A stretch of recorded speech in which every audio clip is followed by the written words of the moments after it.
두 아빠가 딸을 사랑하는 이야기입니다. 딸이 너무 귀엽고 사랑스러워서 뽀뽀도 해주고 어렸을 때 기저귀를 갈아주고 목욕도 시켜주고 머리 손질도 해주었습니다. 항상 딸 곁에서 같이 놀아주며 예뻐했어요. 그런데 그 딸이 성인이 되었을 때도 아빠가 딸을 사랑한다고 하면서 어렸을 때처럼 똑같이 해준다면은 딸이 아빠의 사랑을 어떻게 받아들일까요? 아빠의 사랑을 기억하고 감사할까요? 사랑의 진정한 의미가 변질되지 않으려면은 사랑의 형식도 바꾸어야 할 것입니다. 다른 아빠의 이야기는 영국의 신의 작가 롤라 제이가 쓴 장편 소설 매뉴얼, 아빠가 딸에게 전하는 삶의 지침서라고 하는 책에 나온 그런 아빠 케빈의 이야기를 통해서 살펴보겠습니다. 아빠 케빈이 30살 나이에 암에 걸려 죽음을 앞두고 5살 된 딸 루이스에게 유언이 담긴 삶의 매뉴얼을 담았습니다. 아빠는 딸이 힘들고 외로울 때 아빠가 전해준 매뉴얼을 펼쳐보고 위로를 받고 힘을 얻기를 원했습니다. 매뉴얼과 함께 성장하고 성숙한 사람이 되기를 바란다는 것입니다. 딸 루이스가 13살 때 엄마가 재혼을 했는데 고모가 아빠의 유품인 매뉴얼을 딸에게 건네주었어요. 아빠는 딸이 매년 생일날 읽어볼 수 있도록 응원하는 글과 나이에 맞는 조언을 남겼습니다. 딸은 30살이 될 때까지 매뉴얼을 통해서 아빠와 대화를 나누었습니다. 아빠의 매뉴얼을 읽으면서 딸은 아빠의 무한한 사랑을 느끼며 성장했어요. 12살에서 17살 딸에게 보내는 메시지. 남을 괴롭히는 애들은 알고 보면 겁쟁이란다. 10대 남자아이는 터지기 쉬운 호르몬 티백과 같지. 나이가 들수록 창피스러운 일도 많아진단다. 18살에서 21살 딸에게 보내는 메시지. 지금 너한테는 최고의 시기야. 날 사랑한다면 넌 기다려줄 거야. 젊은이답게 보내라. 22살에서 25살 딸에게 보내는 메시지. 애인과 헤어질 때는 구구절절 이유를 달지 마라. 26살에서 30살 딸에게 보내는 메시지. 그게 인생이란다. 꽂아놓은 보리자루 취급을 받을 날도 있단다. 남자를 바꿀 수 있을 것이라고는 꿈도 꾸지 마라. 다른 사람의 의견 때문에 너의 관점이 흐려지지 않도록 노력해라. 여러분, 삶에는 방향과 지표가 있어야 합니다. 삶의 길을 찾는데 대화와 공감이 필요합니다. 특히 가족 간의 유대와 사랑이 무엇보다도 중요해요. 인생의 목적지까지 가는 데에는 내비게이션이 있으면은 길의 안내를 받아서 수월하게 갈 수 있습니다. 그런데 그 내비게이션은 때마다 업데이트를 해줘야 돼요. 그래야 길에서 방황하지 않고 즐거운 마음으로 목적지까지 갈 수 있습니다. 우리의 믿음 생활도 늘 업데이트를 해주어야 합니다. 미국의 시인 롱펠로우가 말했습니다. 인생을 살면서 쫓기는 자가 되지 말고 이기는 승리자가 되라. 사람들은 인생에서 승리하기 위해 두뇌를 개발하고 두뇌 발달에 집중하고 있습니다. 그러나 머리가 좋은 사람이 세상을 변화시키는 게 아닙니다. 세상을 변화시키는 사람은 바로 믿음의 사람이요, 사랑하는 사람이요, 은혜를 아는 사람이에요. 하나님의 피조물에서 하나님의 자녀로 바뀌는 것이 새로운 피조물로 변하여 축복입니다. 사도 바울이 부활하신 예수님을 만나고 나서 말했습니다. 누구든지 그리스도 예수 안에 있으면 새로운 피조물이라. 이전 것은 지나갔으니 보라 새 것이 되었도다. 그리스도 안에 있는 믿음의 사람은 하나님의 사랑이 가슴에서 머리로 이어지고 믿음이 머리에서 가슴으로 전달되고 그 사랑과 믿음이 나로부터 다른 사람에게 삶으로 증거되어야 하는 겁니다. 오늘은 종교개혁 501주년이 되는 해의 기념주일입니다. 역사적으로 1517년에 그 종교개혁은 교회에 엄청난 변화를 가져왔습니다. 또한 세상의 정치, 경제, 문화, 교육 등 모든 분야에 놀라운 변화를 주었습니다. 종교개혁이 왜 일어났을까요? 그 배경은 중세시대에 강력한 교권의 힘을 가졌던 로마 가톨릭 교회가 세속주의에 빠져들었기 때문입니다. 성직자들과 수도자들이 성경의 진리에서 벗어나 교회 전통에 얽매였어요. 개혁가들은 성경에서 진리를 발견하고 하나님의 은혜를 깨달은 후에 다시 초대교회의 영성으로 돌아가야 한다고 외쳤습니다. 돌아가야 한다. 리폼. 그래서 그들이 이렇게 외쳤습니다. 오직 성경으로 솔라 스크립트라. 오직 믿음으로 솔라 피데.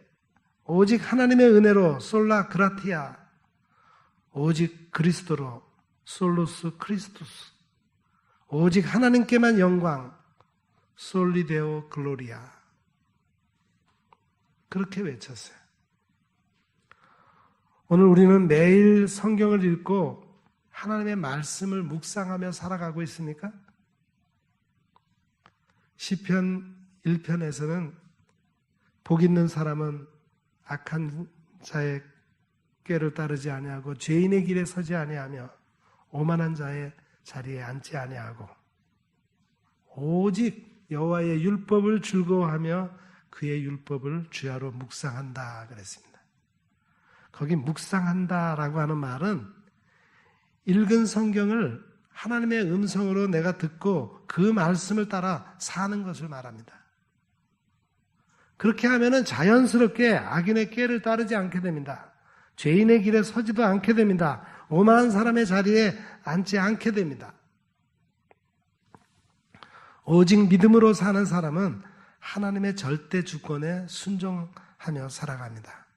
오직 은혜로 사는 사람은 하나님의 은혜와 섭리를 깨닫고 매일 삶의 방향을 정하고 살아갑니다. 사실 역사, 히스토리는 그분 하나님의 이야기죠. His story. 하나님의 이야기를 들어야, 하나님의 말씀을 들어야 역사를 주관하시는 하나님을 알고 하나님을 믿고 하나님께서 역사하시는 그 역사의 주인공으로 살아가는 것입니다. 오직 그리스도 안에 사는 사람은 예수 안에 있는 구속을 통하여 하나님의 은혜로 값없이 의롭다 하심을 얻은 사람이 되었습니다. 그리스도 안에 있는 사람은 결코 정죄함이 없습니다. 그 이유는 그리스도 안에 있는 생명의 성령의 법이 죄와 사망에서 나를 해방시켜 주었기 때문입니다. 오직 하나님의 영광만을 위해서 사는 사람은 몸으로 하나님께 영광을 돌립니다. 하나님께서는 그 사람에게 존귀와 평강을 주십니다. 여러분, 하나님께서는 우리가 모든 일에 넉넉하게 이기는 삶을 살기를 원하십니다. 모든 일에 넉넉하게 되면 어떻게 할까요? 우리를 사랑하시는 하나님을 알아야 합니다. 오늘 우리가 읽은 본문 37절을 다시 보세요. 그러나 이 모든 일에 우리를 사랑하시는 이로 말미암아 우리가 넉넉히 이기느니라. 여기서 넉넉히 이긴다. 휘페르니카라고 하는 그런 헬라어를 썼는데 이 단어는 결정적인 승리를 얻는다. 압도적인 승리를 얻는다. 정복자보다 더 정복한다. 그런 뜻이 있습니다. 하나님을 올바로 알아야 넉넉하게 이기는 삶을 삽니다. 하나님을 아는 열심이 있어야 압도적인 승리를 얻습니다. 여호와는 지식의 하나님이십니다. 하나님은 그 지식으로 행동을 달아보십니다. 하나님께서 오늘 나의 행동, 나의 삶을 저울에 달아보신다면 어떻게 될까요? 우리는 하나님을 얼마나 알고 있습니까? 하나님께서 우리에게 무엇을 원하시는지를 알고 있습니까? 하나님께서 호세아 선지자를 통해서 말씀하셨습니다. 나는 인애를 원하고 제사를 원하지 않는다. 번제보다 하나님을 아는 것을 더 원한다. 여기서 안다라고 하는 말은 지식, 알아채는, 기꺼이 아는 하나님의 지혜를 말합니다. 왜 하나님을 알아야 할까요? 하나님을 아는 지식이 있어야 넉넉히 이기기 때문입니다. 하나님의 뜻을 알아야 압도적인 승리를 얻습니다. 하나님을 기꺼이 알아야 결정적인 승리를 얻습니다. 하나님의 지식을 알면은 전능하신 하나님의 이상을 보게 됩니다. 하나님의 지혜가 내 마음에 들어가고 하나님의 지식이 내 영혼을 즐겁게 할 것이다. 잠언 기자는 그렇게 말하고 있습니다. 그렇습니다. 하나님을 아는 지식이 있어야 하나님의 공의가 무엇인지를 알게 됩니다. 하나님을 아는 지식이 있어야 공평하고 정직하게 됩니다. 하나님을 아는 지식이 있어야 모든 선한 길을 깨닫게 됩니다.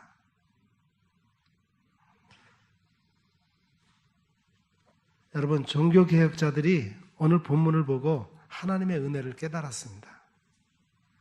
여기서 세 가지 승리를 말하고 있어요. 첫째는 예수님께서 십자가에서 승리하셨다는 겁니다. 본문 32절을 보면은 자기 아들을 아끼지 아니하시고 우리 모든 사람을 위하여 내주신 이가 어찌 그 아들과 함께 모든 것을 우리에게 주시지 아니하겠느냐. 우리는 하나님의 사랑을 알아야 합니다. 하나님의 사랑은 예수님의 십자가에 나타나 예수님께서 우리의 죄를 속죄하시기 위해서 십자가에서 죽으셨습니다.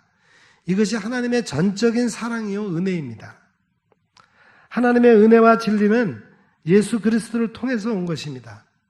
하나님의 은혜를 본 사람은 기뻐합니다. 사도 바울과 바나바는 하나님의 은혜를 보고 사람들에게 말했습니다. 항상 그 하나님의 은혜 가운데 있으라. 하나님의 전적인 은혜를 깨닫는 것이 믿음이에요.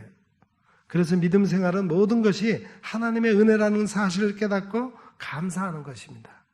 하나님의 은혜 때문에 누구라도 하나님께서 택하신 사람을 고발하지 못하는 것입니다. 누구라도 그 사람을 정죄하지 못한다는 것입니다. 둘째는 어떤 승리냐면은 의의 승리입니다. 본문 33절 하반절을 보세요. 의롭다 하신 이는 하나님이시다. 하나님이 의롭다고 인정을 해 주셨는데 누가 감히 그 사람을 정죄하겠느냐, 그런 말이죠. 우리는 하나님의 의를 힘입어 어떤 경우에라도 이길 수 있습니다. 사람은 자기 죄로 인해 절대 스스로는 의롭지 못합니다. 그럼에도 하나님께서는 예수님을 믿는 사람을 의롭다고 하십니다. 이것이 이신칭의의 복음이죠. 믿음으로 의롭다고 인정하신, 의롭다고 칭하신. 하나님께서 모세에게 말씀하셨습니다. 하나님께서 의롭게 여기시는 일을 행하면 너와 내 후손이 복을 누릴 것이다. 의로운 길에는 생명이 있습니다. 그 길에는 사망이 없습니다. 우리가 예수님을 믿음으로 의롭다함을 얻었습니다. 그래서 우리는 주 예수 그리스도를 통해서 하나님과 더불어 화평을 누리게 된 것입니다. 예수님을 통해서 우리가 믿음으로 서 있고 하나님의 은혜에 들어간 것입니다. 누가복음 19장에 보면은 예수님이 여리고로 들어가실 때 키가 작은 삭개오가 예수님이 어떤 사람인가 보려고 돌무화과 나무에 올라갔어요. 예수님께서 나무 위를 쳐다보시면서 말씀하셨습니다. 삭개오야, 어서 속히 내려와라. 내가 오늘 내 집에 머물러야 하겠다. 삭개오가 급히 내려와서 즐겁게 예수님을 자기 집으로 영접했습니다. 많은 사람들이 그것을 보고 수군거렸어요. 저 사람이 죄인의 집에 머물려고 들어갔다. 삭개오는 예수님에게 말했습니다. 내가 가진 소유의 절반을 가난한 사람에게 주겠습니다. 누구의 것을 속여 빼앗은 일이 있다면 4배로 갚겠습니다. 예수님께서 말씀하셨습니다. 오늘 구원이 이 집에 이르렀다. 이 사람도 아브라함의 자손이다. 인자가 온 것은 잃어버린 자를 찾아 구원하러 왔다. 사람들은 삭개오를 죄인이라고 수군댔습니다. 하지만 예수님은 삭개오를 죄인으로 대하지 않으셨습니다. 삭개오는 죄인인데 예수님께서 의롭다고 여기시고 하나님의 자녀로 대하신 것입니다. 여러분, 의롭다고 여김을 받은 사람은 하나님의 영광을 바라고 즐거워하는 것입니다. 누구나 예수님을 믿기 전에는 어둠 속에 있었습니다. 그러나 예수님을 믿는 이제는 주 안에서 빛입니다. 빛의 자녀들처럼 행동해야 합니다. 빛의 열매는 모든 착함과 의로움과 진실함에 있다 했습니다. 예수님께서 믿는 사람들에게 말씀하셨습니다. 이같이 너희의 빛을 사람 앞에 비추게 하여 저희로 너희 착한 행실을 보고 하늘에 계신 너희 아버지께 영광을 돌리게 하라. 여러분, 지금 예수님의 빛을 사람 앞에 널리 비추고 계십니까? 세 번째 승리는 사랑의 승리입니다. 오늘 본문 35절을 다시 보시죠. 누가 우리를 그리스도의 사랑에서 끊으리요? 환난이나 공고나 박해나 기근이나 적신이나 위험이나 칼이랴. 왜 하나님의 사랑을 알아야 할까요? 왜 하나님의 사랑으로 살아가야 할까요? 하나님의 사랑을 아는 사람은 환난에서 승리하기 때문입니다. 하나님의 사랑으로 살면 삶이 공고해도 승리합니다. 반면에 사랑을 알지 못하면 공허감에 빠집니다. 하나님의 사랑이 내 안에 있으면 박해를 받아도 승리합니다. 기근이 와도 승리합니다. 발가벗겨져도 승리합니다. 위험을 당해도 위협해도 이깁니다. 왜냐하면 하나님의 사랑은 이기는 힘이기 때문입니다. 하나님의 사랑이 삶의 의미를 새롭게 창조해가는 겁니다. 여러분, 십자가의 복음을 전할 수 없는 사람에게도 하나님의 사랑은 전할 수 있습니다. 하나님의 사랑을 전하지 못하게 하는 나라에도 사랑은 전할 수 있습니다. 진리를 거부하는 사람에게 진리이신 예수님의 사랑은 느끼게 할 수 있습니다. 예수님께서 주신 사랑의 씨앗을 뿌리는 사람은 행복합니다. 배우 추상미 씨가 이런 간증을 했습니다. 저는 고등학교 3학년 때부터 순복음교회 다녔습니다. 하지만 2003년 경제적으로 가정적으로 어려움을 많이 당하면서 하나님을 더 가까이 만나게 되었습니다. 제가 워낙 자아가 강하다 보니 믿는다고 하면서 인생 플랜을 제가 다 짜고 있었습니다. 하나님 앞에서 자신을 비우는 것이 가장 큰 숙제요. 가정은 영혼의 토양이고 가정은 순기능이든 역기능이든 끝까지 사랑으로 지켜내야 한다고 생각해요. 가정에서 겪었던 아픔을 통해 어떻게 사랑하고 어떤 사랑을 주어야 하는지 배웠어요. 여러분, 이 세상은 이해할 수 없는 상황들이 많이 있습니다. 모순된 것들도 많이 있습니다. 내가 용납할 수 없는 것들도 많이 있습니다. 하지만 하나님의 사랑은 내 안에 잠들어 있는 행복을 깨워줍니다. 심리학자 A. 프롬이 말했습니다. 사랑한다는 것은 관심을 갖는 것이요, 존중하는 것이다.